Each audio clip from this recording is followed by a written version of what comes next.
Imagine stepping back in time to London, 1888. The air in Whitechapel is so thick you can taste it. A foul mix of the River Thames, raw sewage, and coal smoke.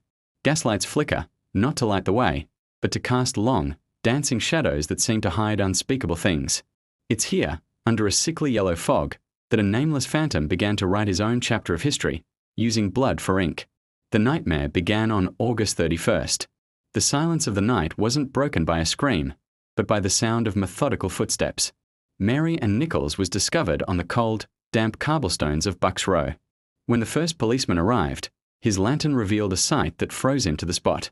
This wasn't just a murder. It was an act of brutal, calculated savagery.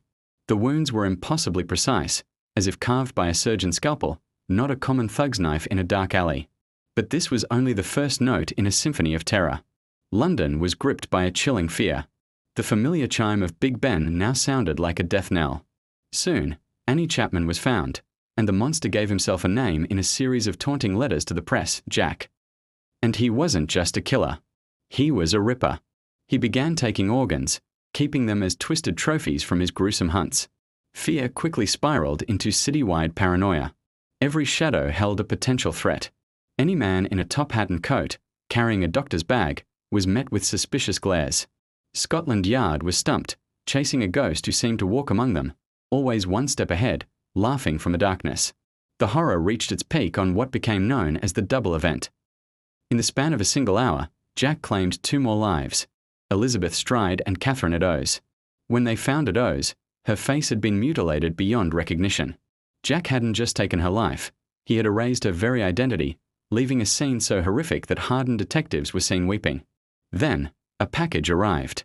A small box containing half of a human kidney, accompanied by a note that would forever be known as the From Hell letter. The message was short, but it burned itself into the public consciousness. I fried and ate the other half. It was very nice. The killer wasn't just taunting them.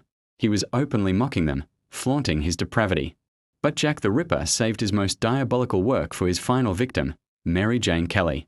Unlike the others, who were attacked in the open streets, Mary was murdered in the privacy of her own small room. This gave the killer something he hadn't had before: time. Undisturbed, he spent hours turning her tiny living space into a gallery of unimaginable butchery.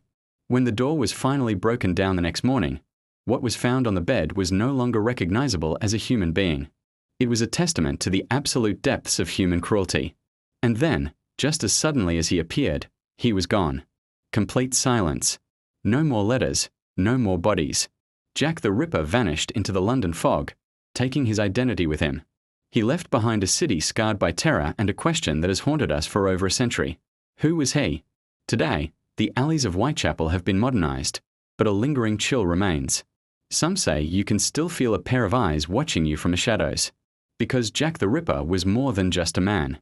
He became an archetype, the embodiment of the monster that lurks just beneath the surface of civilization, waiting in the fog with a blade in his hand. Thank you for watching. If you found this chilling tale as fascinating as I do, don't forget to like and subscribe for more dives into the dark side of history.